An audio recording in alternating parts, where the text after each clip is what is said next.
तप्त मानस शांत हों जिनके गुणों के गान में बेवर्धमान महान जिन विचरे हमारे ध्यान में। वास्तव में जितने भी शिविर लगते हैं उन शिविरों में ये एक तरीके से सर्वश्रेष्ठ शिविर है। क्यों है? क्योंकि इसमें जो सारे जीवन भर जैन तत्व ज्ञान को जन जन तक पहुंचाने में अपना जीवन लगाने वाले हैं, ऐसे लोगों को सिखाने पढ़ाने का अवसर है। यानी यहाँ एक एक श्रोता महत्वपूर्ण है। वैसे तो भीड़ में से जनता आती है और उसमें सभी तरह के रहते हैं, अच्छे अच्छे विद्वान भी बैठे रहते हैं सुनने में, और साथ में बिना पढ़ी लिखी माताएं बहनें भी बैठी रहती हैं, बुजुर्ग माताएं बहनें। तब उसमें कौन ने कितना ग्रास्प किया इसकी जांच भी नहीं हो सकती है।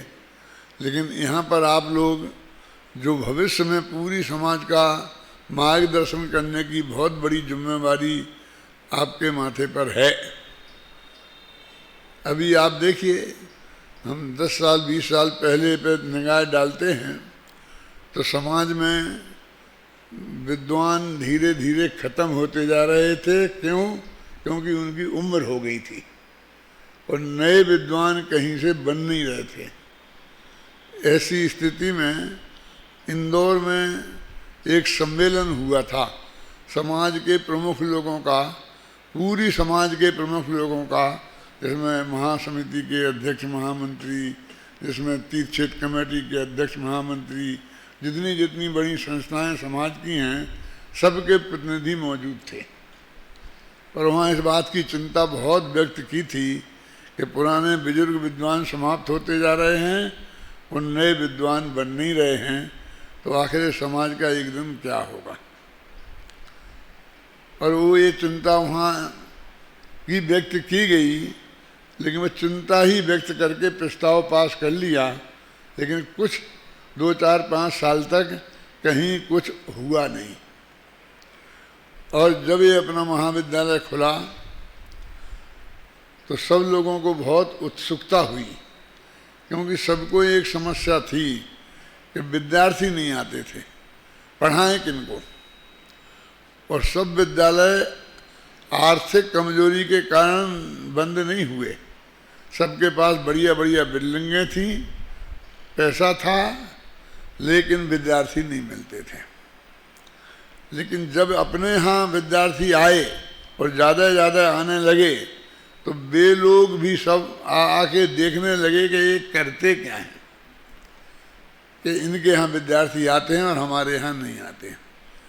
हमसे पूछते तो हम कहते भाई हम आध्यात्म में क्या रुचि पैदा करते हैं समाज में, तो माँ बाप को भी ये समझते हैं, विद्यार्थी भी समझते हैं, आत्मा का कल्याण तो सबको करना ही है, वे अध्यात्म की रुचि से यहाँ आते हैं। हम उस वक्त विद्वानों को उनको बुलाते भी थे, हमसे उनसे कहते थे कि आप इन विद्यार्थियों को पढ़ाओ, फलाना विषय पढ़ाओ, परीक्षा मुख पढ़ाओ, न्याय दीपिका पढ़ाओ, ऐसा भी करते हैं ना। वो विद्वान लोग आकर के भोजनालय में जाते, एक एक विद्यार्थी के पास जाते कमरे में और उनसे पूछते कि आप यहाँ क्यों आए, कैसे आए, किसकी प्रेरणा से आए, क्या सीखने आए। तो वे कहते थे कि भाई हम अध्यात्म समझना चाहते हैं, आत्मा का कल्याण कैसे हो हमें जानना चाहते हैं, इसके लिए हम यहाँ आए हैं। तो वो कहते थे ये तो आपका उत्तर ठीक है, डॉक्टर साहब ने आपको रटा दिया है और आपने हमें दे दिया है। यानी वो ये मानते थे तुम्हारा उत्तर नहीं है, तुम तो अपनी असली बात बताओ। अब वो विद्यार्थी फिर जो भी समझ में आता कहते, लेकिन उनको जचा नहीं।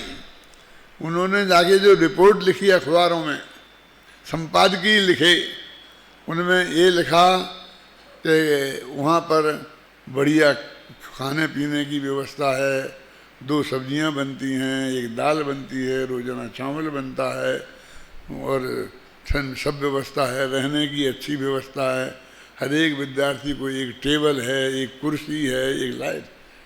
ये सब सुविधाएं बहुत हैं, इसलिए वहाँ होती। मतलब उस वक्त जो विद्यालय चलते थे उनमें किसी में ये सुविधाएं नहीं थी।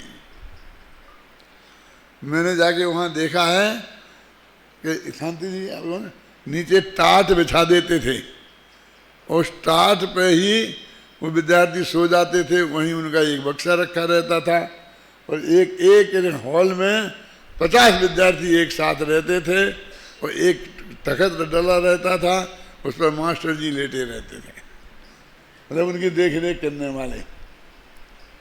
तो उनको लगा कि इस सुविधाओं की वजह से विद्यार्थी आए हैं, इन्हें अध्यात्म की वजह से भी आसक्त में हैं। और आज देखिए अपना एक विद्यालय खुला था, सबसे पहले उसमें 13 विद्यार्थी आए थे, पहली क्लास में 13, हम लोग कहते थे 13पंथी लोग हैं हम सब। फिर धीरे बढ़ते बढ़ते बढ़ते आज 200 हो गया, फिर जयपुर में, फिर बांसवाड़ा में खुल गया, फिर कोटा में खुल गया, फिर भोपाल में खुल गया, उदयपुर में लड़कियों के लिए खुल गया।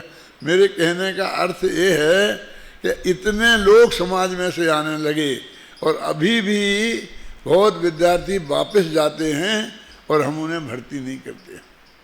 तो ये जो अध्यात्म का वातावरण अपना बना है, उस अध्यात्म के वातावरण ने समाज को इतना आकर्षित किया है।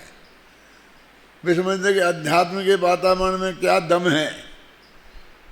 और भाग्य की बात है साथ में ये भी है कि उस वक्त किसी शास्त्रीय विद्वान को निकल जाने के बाद भी 200-300 रुपया की भी नौकरी नहीं मिलती थी। इसलिए कहते थे कि इसका भविष्य क्या है, भविष्य क्या है। तो सबसे अपने को विद्यालय में कि जो शास्त्री पास करेगा उसे 350 रुपये महीना, और जो आचार्य पास करेगा उसे 500 रुपये महीने की नौकरी की गारंटी हम देते हैं। अपन वो व्यवस्था करेंगे या कहीं लगा देंगे, नहीं अपने यहाँ रख करके देंगे। तो उस वक्त सब कमेटी वालों ने विरोध किया था, मैंने ये प्रस्ताव रखा था, तो कि दादा अपन कहाँ से देंगे, कैसे रखेंगे, क्या करेंगे, ये करेंगे। मैंने कहा हमें तो दो, आप चिंता मत करो, सब व्यवस्था हो जाएगी। और आज हमारे ही विद्यार्थी लाख लाख रुपए महीना पा रहे हैं। गवर्नमेंट की भी ये कृपा हुई है कि एजुकेशन में अध्यापकों के लिए चौगुनी तनख्वाहें कर दी हैं। अब विद्यार्थी कोई लगता है तो 30-40 हज़ार से कम में तो स्टार्ट नहीं होता है। तो मेरे कहने का अर्थ ये है कि गवर्नमेंट का भी भाग्य से इनडायरेक्ट वे में अपन को सहयोग मिला, और आप लोग अध्यात्म रुचि ने भी ये काम किया है। और इन शिविरों के माध्यम से जैसे 5 महाविद्यालय हैं, एक दूसरे के बारे में कई पूरी तरह समझ नहीं सकते हैं, तो जब यहाँ 7 दिन 8 दिन आप साथ में रहते हो, एक दूसरे से परिचित होते हो, और अपनी विशेषता भी ख्याल में आती है और अपनी कमजोरी भी ख्याल में आती है कि देखो इससे हमारी में क्या कमजोरी है और हमें वो कमजोरी दूर करना चाहिए। और अपने पास अब विद्वान भी बहुत, उस वक्त तो विद्वान भी नहीं थे, सब स्वाध्यायी विद्वान थे अपने सोनगढ़ मिशन में। खेमचंद भाई वगैरह जो थे, बाबू भाई, खेमचंद भाई, तो वो कोई सब्जेक्ट नहीं पढ़ा सकते थे कि आपको वो न्याय दीपिका पढ़ा देंगे, परीक्षा मुख पढ़ा देंगे, आप परीक्षा पढ़ा दें। लेकिन अपने पास अब तो 1000 विद्वान ऐसे हैं कि इन सब्जेक्टों को गहराई से पढ़ा सकते हैं। न्याय के सभी तरह के सब्जेक्ट, सिद्धांत के सभी तरह के सब्जेक्ट। लेकिन वो विद्वान हर जगह नहीं पहुंच सकते हैं, वो 5 जगह नहीं जा सकते हैं। तो एक जगह आप उपस्थित हो गए तो वो आकर के आपको पढ़ा सकते हैं। तो इस तरह से ये अत्यंत आवश्यक, बहुत सफल, और साथ में इससे समाज को बहुत कल्याण होने वाला है और आप लोगों का भी कल्याण होने वाला है। देखो ये 22 शिविर कहते हैं, इन 22 शिविर के हम इनसे अभी सब्जेक्ट मिला के पूछें तो उसमें जो मैंने पढ़ाया वो तो सब्जेक्ट इनके में है ही नहीं। पूजा की पद्धति में उसमें क्या होना चाहिए, क्या होता है आज तक, वो भी सब बातें आपको बहुत बताई गई ना। आध्यात्मिक प्रवचन भी उसके साथ हुए, लेकिन साथ में पूजा पद्धति में भी किन किन चीज़ों पर विचारणीय बात है और उनको किस तरह प्रस्तुत करके हम समाज को अधिकतम लाभ दे सकते हैं। मेरी इच्छा ये थी कि इस सब विद्यालयों के विद्यार्थी यहाँ आएं, क्यों सब विद्वान ही है ना, तो उन विद्यार्थियों को भी हम ये सब बताएं। क्योंकि हम ये बताने के लिए उदयपुर तो जाएंगे नहीं, बांसवाड़ा तो जाएंगे नहीं, कोटा तो जाएंगे नहीं, भोपाल तो जाएंगे नहीं, हमें कहीं जाने से परहेज नहीं है, और जाते भी हैं, लेकिन फिर भी ज़्यादा संभव नहीं है ना। तो एक जगह जो बहुत महत्वपूर्ण बातें हैं वे आपको जानने के लिए मिल जाती हैं, ये भी बहुत बड़ी बात है। मैं तो सारे देश में कहता हूँ कि हमारे जो विद्वान विद्यार्थी हैं, हमारे माने पांचों विद्यालय के विद्यार्थी, हमारे माने अकेले जयपुर के नहीं, जो विद्यार्थी हैं उनको किसी भी बड़े से बड़े विद्वान के सामने खड़ा कर दो तो वे 19 साबित नहीं होंगे, वे 21 साबित होंगे। हर बात में, ज्ञान में, उत्साह में, सब बात में, आगम प्रमाण में, युक्ति में, हर बात में 21 साबित होंगे। आप ऐसे विद्वान बने, और आज समाज को जब हजारों विद्वान ऐसे प्राप्त हो जाएंगे तो फिर ये जो थोड़ा बहुत अभी बाड़ा बना है ना कि ये सोनगढ़ जयपुर, ये सब टूट जाने वाला है, क्योंकि उनके पास विद्वान है ही नहीं। यदि उन्हें पाठशाला चलानी है, उन्हें प्रवचन कराना है, पर्यूषण में कराना है, तो वे अपने पास ही आने वाले हैं, और आप लोग ही उनको ये तत्व ज्ञान देने वाले हैं। जो आपके पास होगा आप वही तो देंगे, और सब में एक रूपता रहेगी। यदि ऐसे शिविरों में आप आते रहे सब लोग, और एक साथ बैठकर कुछ सीखने का काम करते रहे, तो सबकी बातों में एक रूपता रहेगी। ये भी बहुत आवश्यक है। इसलिए शिविर की उपयोगिता समझकर आगे और आप संकल्प के साथ अधिकतम, जैसे किसी विद्यालय का भी मैंने सुना कि वहाँ के उपाध्याय वाले नहीं आए, फलाने नहीं आए, वो मैंने पता लगाया है, वो वहाँ कोई परीक्षाएं हैं, कहीं कुछ है, कहीं कोई काम है।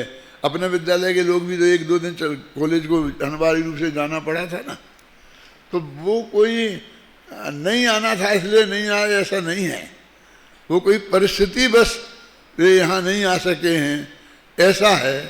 तो हम भविष्य में हम तारीख भी ऐसी तय करें शांति जी कि जिससे सबको, किसी को वो याद अड़चने नहीं हों और सब विद्यार्थी अधिकतम लाभ लें। वैसे हमारे यहाँ ये हमने नियम बना रखा है कि ये शिविर ऐसा होना चाहिए, दशहरा बीच में पढ़ना चाहिए। इस साल नहीं पढ़ा। क्यों नहीं पढ़ा? क्योंकि इनने यात्रा रख ली थी उस समय पे, तो यात्रा में जाना था, इसलिए उसके पहले ये समाप्त करना था, इसलिए इस साल नहीं पढ़ा। लेकिन अगली साल दशहरा बीच में होगा। दशहरे के पहले जो पहला इतवार आएगा उस दिन से शुरू होगा, जिसमें 2 इतवार अपन को मिल सके, इतवार से इतवार तक 2 छुट्टियां तो बे, और बीच में दशहरा, दशहरे की छुट्टी, और गांधी जयंती आ जाए, कुछ और आ जाए तो वो भी 2-4 छुट्टियां हो जाती हैं। तो इस तरह से प्रयोग करके ये मोटा मोटा मैं आपको बताया है, उसमें आप अवश्य अपना आने का प्रोग्राम बनाएं। अब मैं कहता हूँ कि जो हमारे भूतपूर्व छात्र हैं 5 सभी विद्यालयों के, हम उनको भी आमंत्रित करें कि यदि वे चाहते हैं कि हम फ्रेश हो जाएं, हम भी कुछ रिफ्रेशमेंट का कोर्स कर लें, और वे लोग भी शामिल होना चाहें तो उन्हें भी अवसर प्रदान करना चाहिए। उसके लिए एक योजना बनानी पड़ेगी और सोचेंगे कैसे क्या किया जा सकता है। तो जो इस ऐसे शिविरों का लाभ जो विद्यार्थी जो भूतपूर्व हैं वे लोग नहीं ले पाए हैं, उन्हें भी ये लाभ प्राप्त हो, ऐसी कोशिश भी भविष्य में की जाएगी। आपका रिजल्ट आया है, आपने सुना है बहुत विस्तार से, और हमने हर विद्यालय का अलग अलग रखा है कि जिससे उस विद्यालय का कंपटीशन उसी विद्यालय के विद्यार्थियों से हो। व्यर्थ में ऐसा नहीं हो कि इस विद्यालय के विद्यार्थी ज़्यादा होशियार हैं, उधर के कम हैं, वहाँ पढ़ाई अच्छी नहीं है, यहाँ पढ़ाई अच्छी है। यदि हम ऐसा करते और उसमें ऐसा दिखाई देता तो वो व्यर्थ में ही इस तरह का वातावरण बनता, इस तरह का कोई वातावरण नहीं बने और हर विद्यालय के छात्रों को पुरस्कार मिले, इनाम मिले, वे टॉपर्सों में शामिल हों, इस दृष्टि से इस तरह का हमने रखा है। और भी जो इसमें सुधार करने की अपेक्षा होगी वो भविष्य में और भी सुधार किए जाएंगे और आप लोग इसमें बहुत सफलता प्राप्त करें। इसी मंगल भावना के साथ मैं अपनी बात